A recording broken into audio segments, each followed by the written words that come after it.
So real quickly, the agenda for today.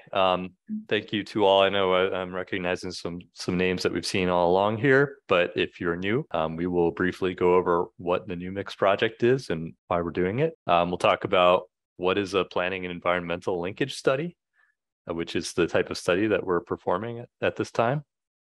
We're going to give you an update on the progress of our study and the screening of alternatives. We'll also talk about the anticipated schedule and how and when construction is expected to occur in the future. We'll also tell you how to keep involved and stay up to date with all the latest from news from our study. And then finally, we'll get to the question and answer session, and we'll be happy to accept any comments that you have. So with that, I will turn it over to David Schweitzer. All right, thank you, John. Well, this is the new Mix project. Next slide, please. All right, so what is this project, the new Mix project? Well, this is the long-term future of the Mixmaster. So when it reaches the end of its serviceable lifespan, which we're projecting to be in 2045. So what we're going to look to do here is we're going to look to analyze rehabilitation and replacement options so that, in the year 2045, we'll have a modernized intersection. We'll improve the safety and the functionality. We'll improve function of the local roadway network and the interchange. We'll reduce congestion and improve the air quality in Waterbury. And we'll also align with the city's economic development and the community goals there in and around the interchange in Waterbury. So why is this project needed? Well, the Mixmaster was built in the late 60s, early 70s, so it's reaching the end of its lifespan. When it was designed, it was innovative for its time, but as things have progressed, we're realizing that there are certain standards that it's not meeting today, both from a safety and operational viewpoint. So we have sight lines, we have narrow shoulders, interchange spacing, and left exits that that are not up to today's standards. We also have the stacked structures out there, which when they need maintenance or repairs tend to be costly, lengthy in time, and very disruptive to traffic. And just a reminder out there, when we did our analysis on the Mixmaster, that 35% of the traffic that is on the interchange within our study area is local traffic that uses the interchange to get across town. So that is an important factor to keep in mind as we go through this. So now we're getting into our Planning and Environmental Linkages study, or our PEL study for short, is how you'll hear it referred to quite a bit. Now, a PEL study, this is a Federal Highway Administration recognized process.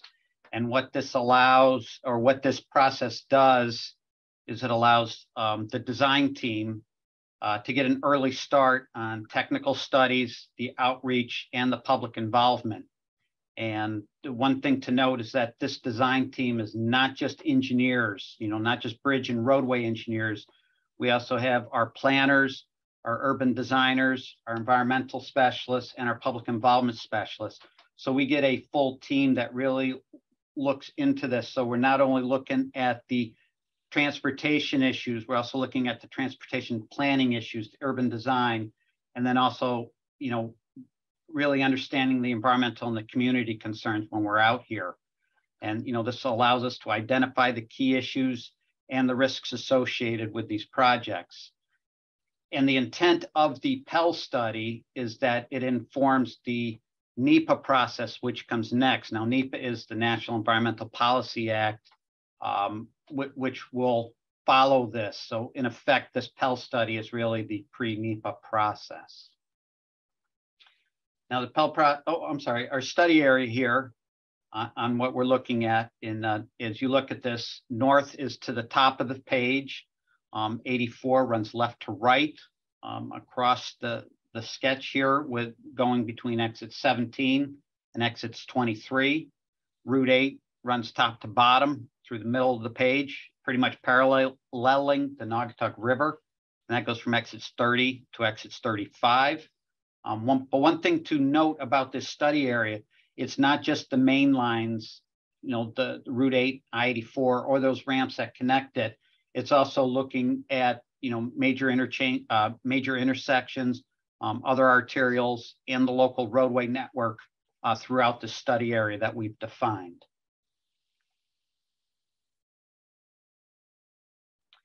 So the Pell process is really broken down into these 6 steps that are here. These are the 6 major steps. And you can see we're pretty much at step 5 today. Oh, sorry, can you go back one, please, on that, Anna? Where we're working today. So what we have is and we'll go through these in more depth. We're going to identify the transportation needs and deficiencies. We're going to determine the purpose of our Pell study and the goal. We'll develop the purpose and needs and the goals and objectives, and that's a very important step. Then the design team gets in to develop our evaluation criteria and the conceptual alternatives, and then we start to evaluate and screen these, and then we'll look to get the final report out this year is when this Pell study will end. So just to go into the brief description of each of these steps, the first is to identify the transportation needs and deficiencies. And this is really defining the problem that we have here.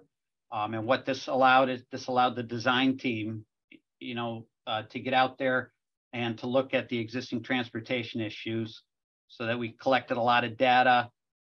We did some analysis and created some models. And then we also got into looking at, the multimodal, the community, and the environmental features. And this is all documented in this rather large, robust document, which is our analysis needs and deficiency report, which is available on the website if you want to go in and view certain portions of that.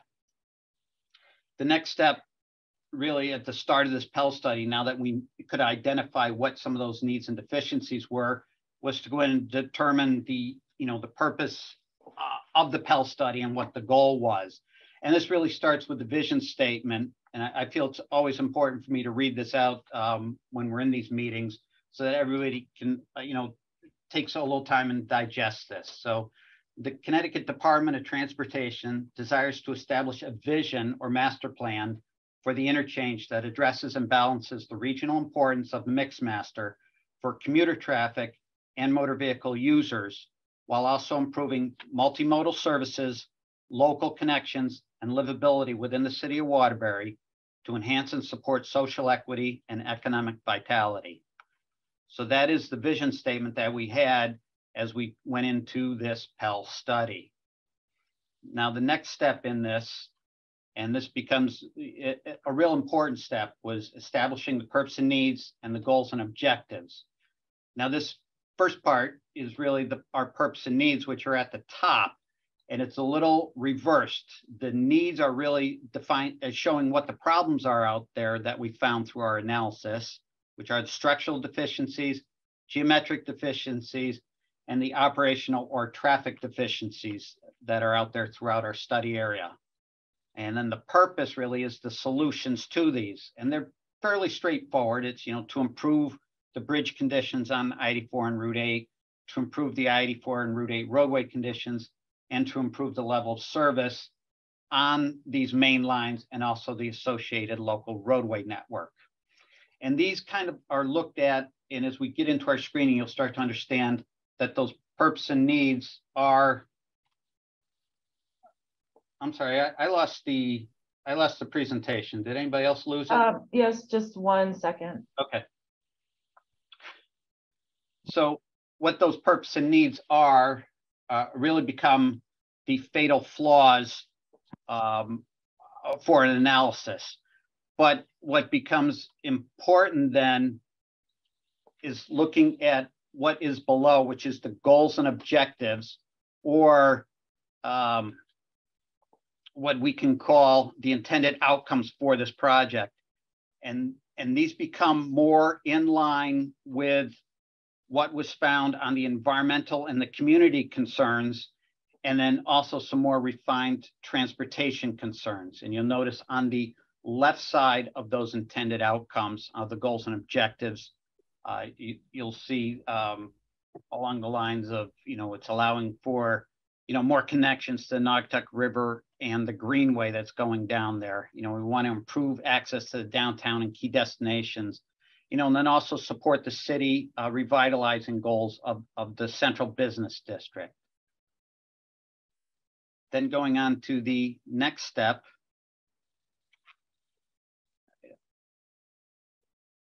is we're looking at to develop the evaluation criteria and the conceptual alternatives. And this starts with a universe of alternatives, which are potential solutions for the long-term future of the Mixmaster. So now what we have is we've gone out there and we've identified 24 alternatives that help define the universe of alternatives. And these can include many options, such as unstacking the main lines, looking at potential bypass routes, improving the local roadway network, and more. And then this universe of alternatives is going to be evaluated based on our purpose and needs and goals and objectives on 3 levels. All right. So now our first level is really looking for fatal flaws. And this is what is defined as the level 1 criteria, which was which were the purpose and needs which sat at the top of that slide. You know, looking Dave, yes, this is Neil. Just want to pause here.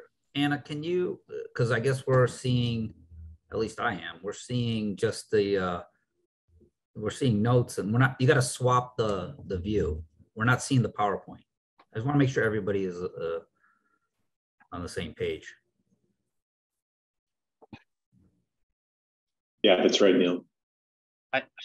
I thought it was just me, Neil. Thank you for interrupting.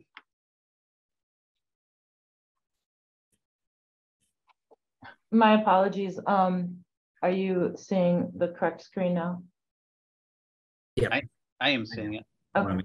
Okay, thanks. All right.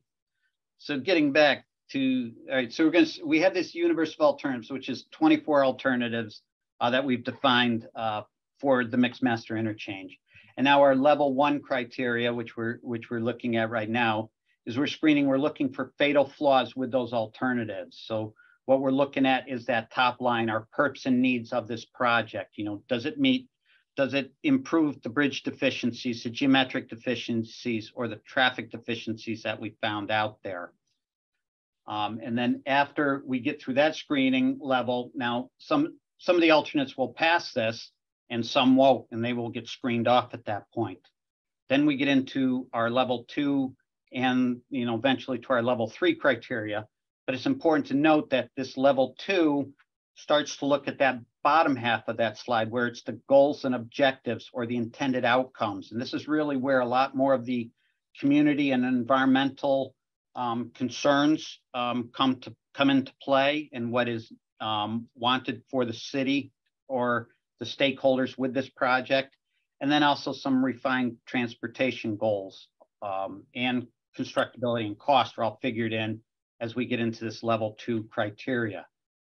Then those alternates that meet that, it will go to the level 3, where then we start to look more at the impacts and the mitigation opportunities that are identified. And again, this is looking a bit more at those goals and objectives, more so than the purpose and needs. And then when we get through this screening, what this will give us is a range of reasonable alternatives and or our Pell recommendation. And then these alternatives will be the ones that will be advanced to that NEPA process, the National Environmental Policy Act, where these will be analyzed more. And we're going to talk about that in just, in just a few more slides ahead. But one thing to remember and to realize throughout is that the public outreach starts at the beginning of this process and it carries throughout. And that's input from, from these public meetings like right here. We get input from agencies, from the stakeholders, and also from the PAC. Now, as we move to the next slide, there you can see how some of those screen out as we go through.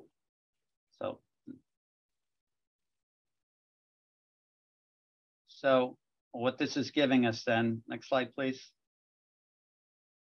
is, as I stated, we had those 24 alternatives, and in our level 1 screening process, it is a pass or a fail. It's either a thumbs up and it advances, or it fails and it moves off to the side.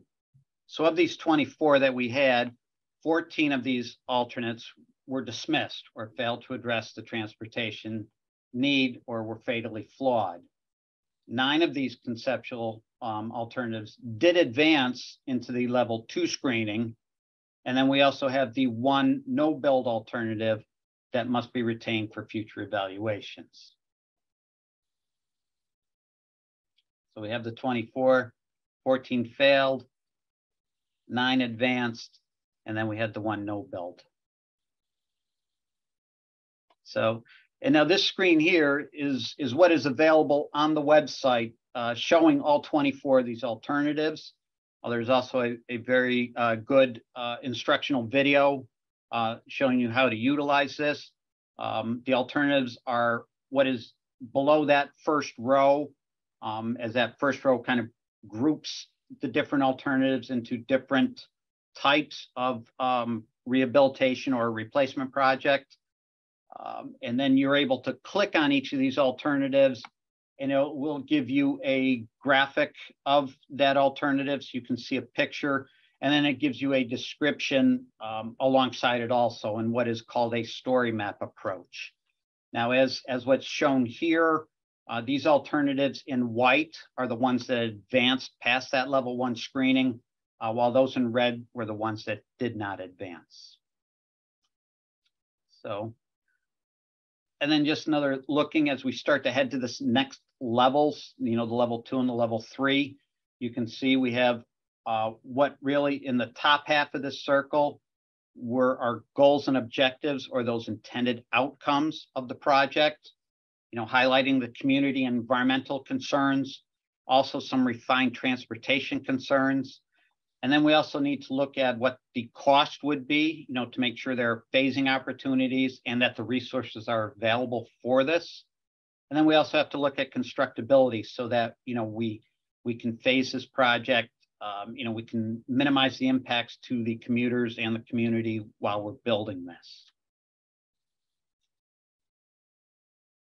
So just now a quick look ahead as to how, what the process and the schedule be going forward.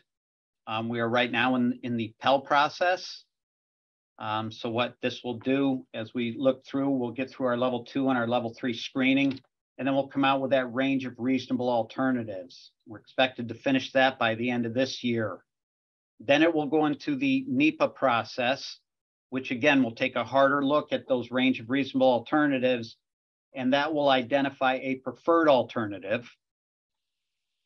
Then the project will get into the design and the permitting of that preferred alternative. And then it'll get into construction, where that will include both near-term and long-term projects, and I'll define those very shortly. And we're looking at anticipated completion by the year 2045, which is when the serviceable lifespan of the existing Mixmaster interchange will end.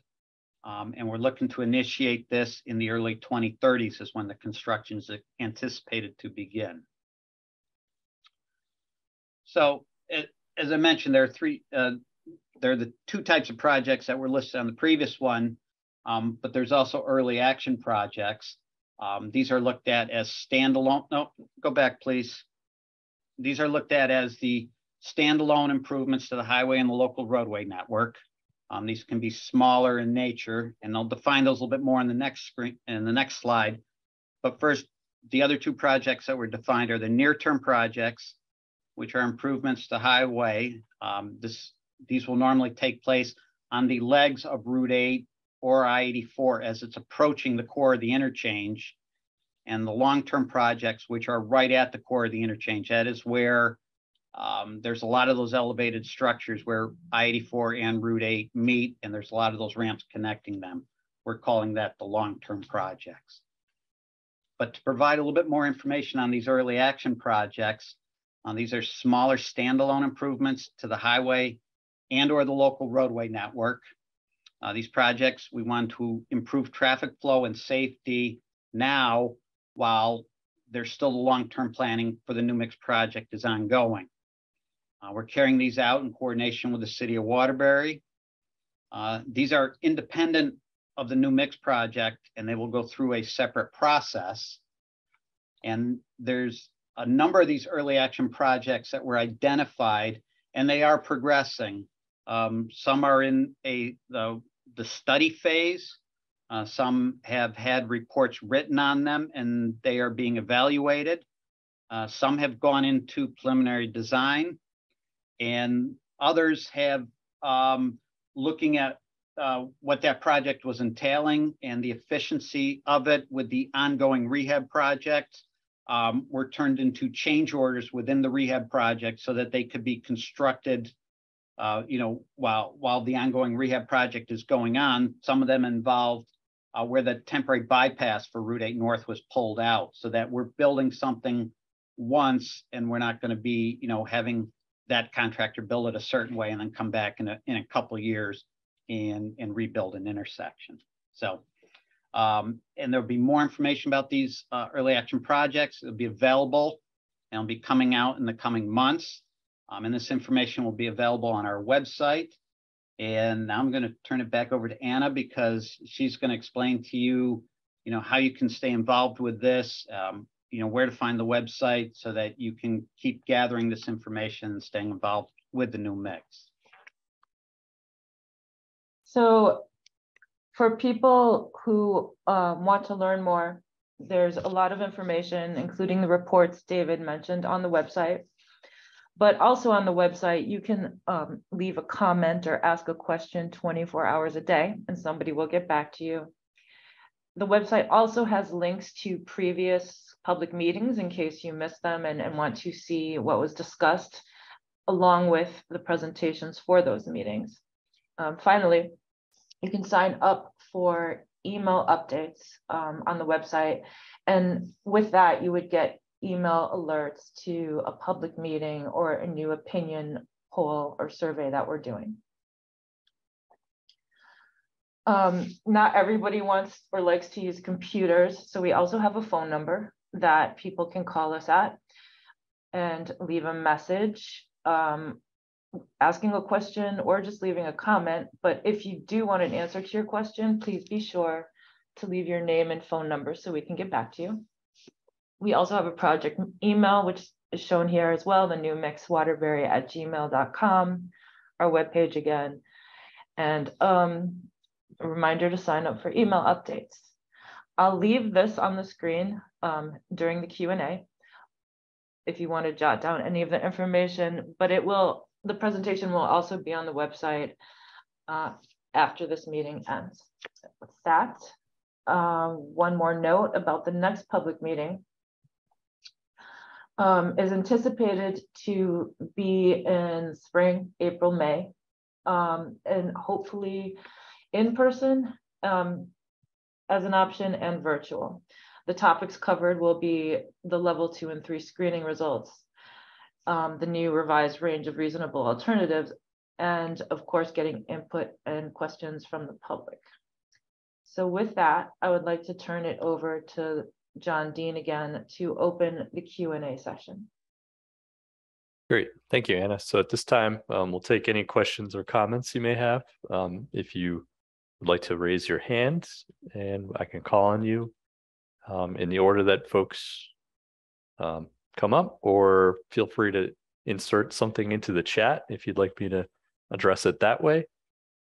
First of all, would any elected officials like to make any comments? Mayor Chatfield, I see you there. Yeah, several years ago, we were told at the COG that this would be taking place and Waterbury infrastructure will be taken care of first. That's what you're referring to. Some of the smaller projects before you start the gigantic project is what's going to be taken on with Waterbury, similar to the street that was the Jackson Avenue, and what's the other street between Great Street and West Main Street? Was this part of this local Waterbury infrastructure they're talking about? Yeah, so that was a separate project that the city undertook with they had a grant a number of years ago, a Tiger grant that improved Jackson Street and it extended it from it kind of ended as a dead end coming off Meadow Street but they extended it up to Freight Street. So the sorts of things that we're looking at for early actions are on the highway and on the local streets and ramps.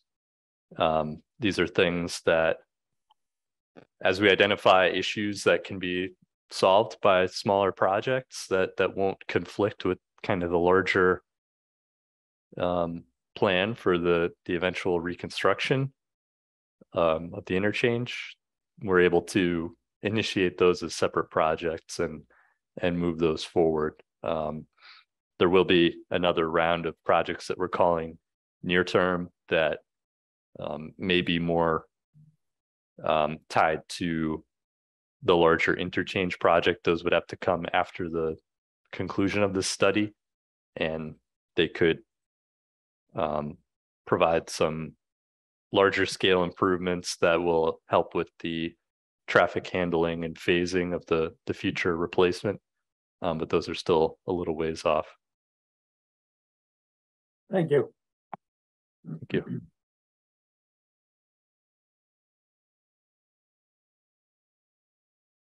Are there any other questions or comments?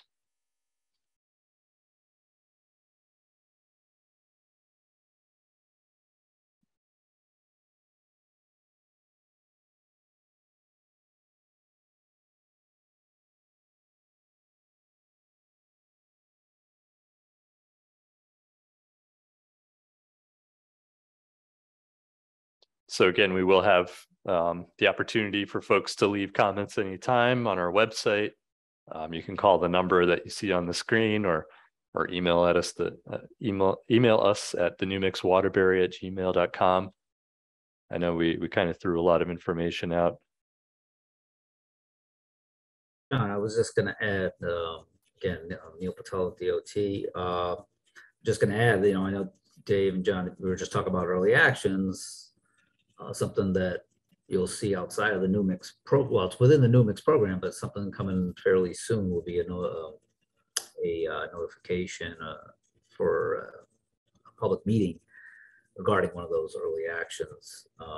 We haven't set the date yet, the time and place, but that will be forthcoming, and that's going to involve talking about the closure of exit 21 eastbound on I-84. So that's going to be one of those early action projects that folks are going to start seeing in the near future in terms of starting that public outreach and design phase. I don't know if there's anything else that we've got maybe on the horizon in regards to the early actions. There's a few of them, as Dave mentioned. Some are in design, some are still being evaluated. So definitely more details to come.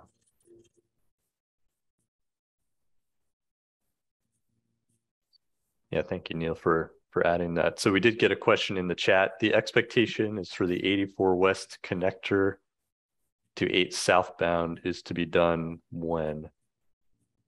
John, that's the system ramp that is closed now presently as the bearings are being replaced, and the other work is being done on that, and that's anticipated to be reopened this spring. Great, thank you, David.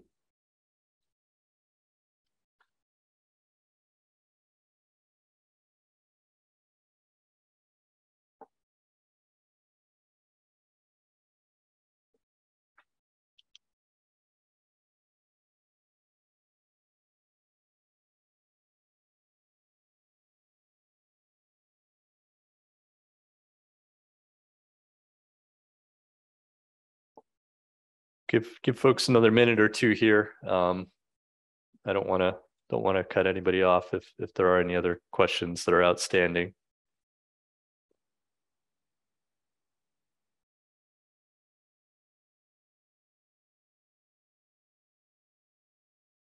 So we will be having, just to mention, kind of, Anna went over the schedule as far as when we're expecting to hold our next public informational meeting, but in the meantime, we'll be continuing to meet with our project advisory committee and We've been meeting with neighborhood associations throughout Waterbury and attending community events. So we will be planning to continue that outreach throughout the spring and into the summer.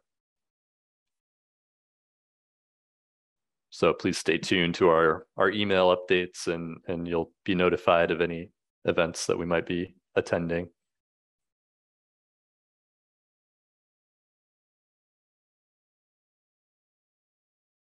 I'll give one last call here. Any other questions or comments?